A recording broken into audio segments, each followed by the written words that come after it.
Hey, welcome to my favorite hideaway, my car. Oh my God, that was a really big bit of thunder. So my name is Grace. If we have not met before, welcome to my channel. And if we have met before, it's been a while. It's really great to see you again and reconnect.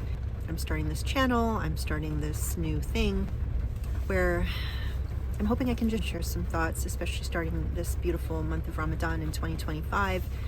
Because it is a crazy time. It is a really hard time in the world to be Muslim, and I'm coming up on my 31st anniversary as a Muslim convert. So it's really crazy to think that for over three decades now, I've been a Muslim.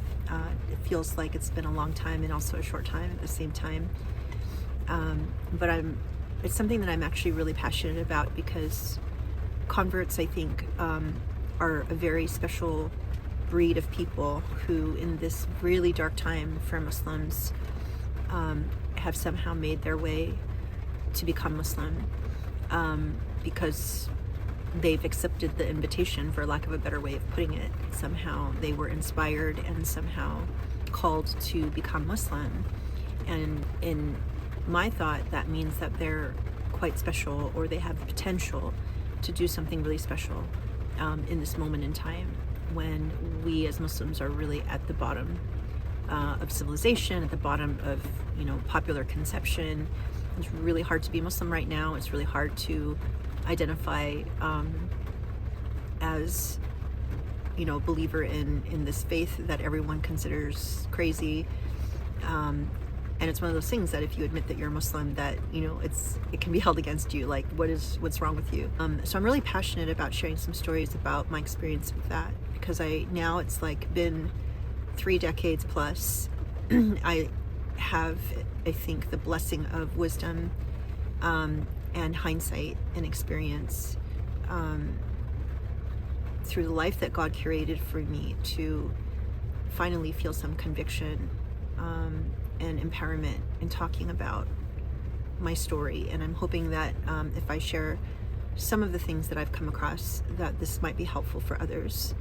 I'm hoping to share a lot of thoughts about different kinds of things, but because I care a lot about, I guess, converts, maybe I can think of converts as my tribe. And it's not to say that every convert has the same experience, but I think that there are a lot of things that are common to the way that you get received in the Muslim community at large. Kind of sometimes don't really like the whole "let me tell you my convert story." It'll come out over time, and I'll try to share it where it's meaningful. And I've talked about it in other places and spaces too. I guess I kind of want to make this a little bit of a conversation, because I really appreciate real talk. I appreciate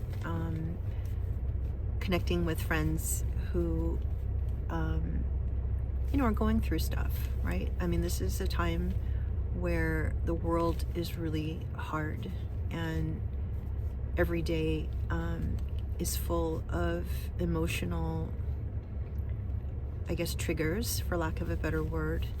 I think especially if you are Muslim and you see how people think of Muslims, and you think you see the suffering and the devastation and the helplessness and the outrage. We're right now coming up on the end of February 2025. Gaza and the genocide began October of 2023. So it's been such a long time, where we're literally sitting here on the receiving end of so much. Trump is in office, Elon Musk. I mean, I used to be a news junkie, but I can't, for my own mental health, do more than look at the headlines and try to ingest a bit of information and a bit of what's happening in the world before I hit the wall of, okay, this is too much and this is crazy. I'm going to go insane if I continue reading about it, because it is simply outrageous. And then you feel a bit of guilt, because you feel like, oh, I have the luxury and the privilege to look away. But I guess I want to say this is one of these things that I struggle with, right? That I admire that there are people that are Muslims who can continue to take in the suffering and still function. I feel guilty that my brothers and sisters all across the world are suffering. They don't have the luxury of turning away. And it's really easy to get lost in that feeling of helplessness and then have it paralyze you. But I think what I've come to the conclusion that despite all of that feeling of helplessness, it's really important that we just do our part in whatever small way we can. And especially here in America, because we have so much privilege, because we have, the luxury of having a roof over our head, being able to have food on our plates, clothes, that we have to rise above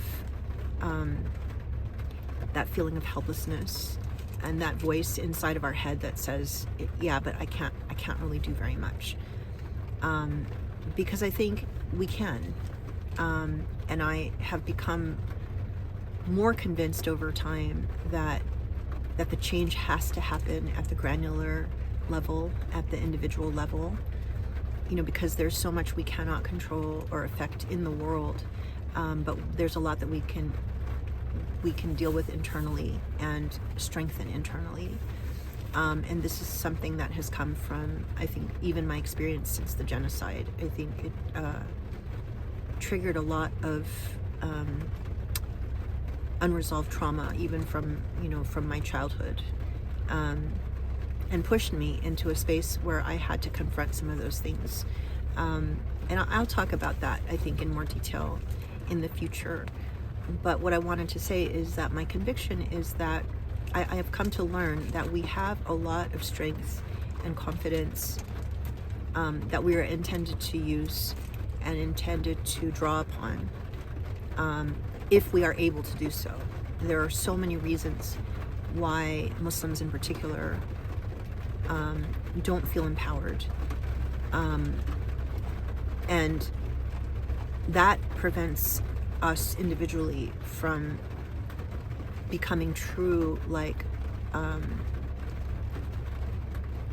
vehicles for goodness and change. And so the best thing that we can do for our world and to change our situation is to start by really strengthening ourselves, getting ourselves healthy at the individual level. Because, in truth, we as a collective are a sum total of each of us as individuals, right? We're only as good as our individual parts.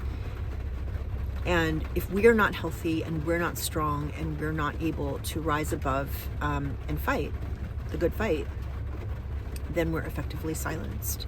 And so this has been one of my, I guess, hard-earned understandings, especially during the time of genocide and all of the different things that have been going on in my life, which I can talk about, to a certain extent later. But what I'm hoping is to have a space where, at least if I share some of these thoughts, maybe they'll be resonant with you. And also, I think, this is a time when we sort of need community and we need to feel connected to one another, and it's a strange thing, right? You come onto YouTube and sometimes are looking for a connection, looking for something that will move you. And I hope that at least this space, I want to talk about things that matter to me. And the things that matter to me are real, the things that affect you deeply, that make you feel, that make you question, make you try to think out of the box. And, I hope we can have some of those kinds of conversations or thoughts together, right? So I'm kind of talking to you, not knowing who's listening. But I know that if I can get across to you some of the emotion that's brewing in my heart, that maybe you'll feel it on the other side, and know that, you know, you're not alone and I'm not alone, and hey, let's talk about some of these things, and take care of each other, because we need it right now. We need to give ourselves kindness and grace, but we also have to learn how to draw into that very powerful reservoir that God has given us.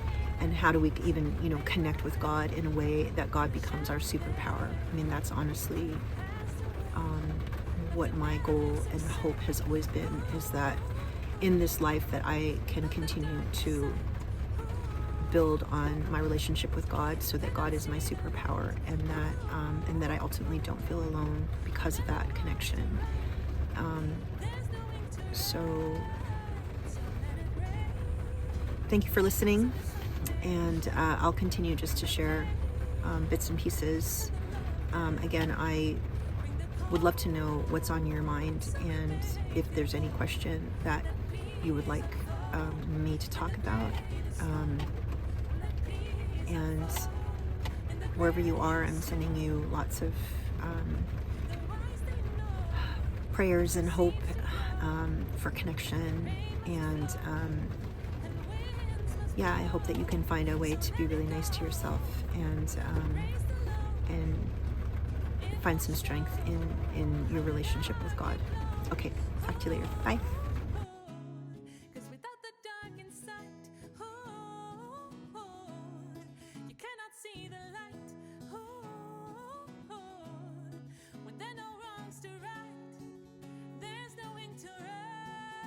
So let it rain, so the sun may shine.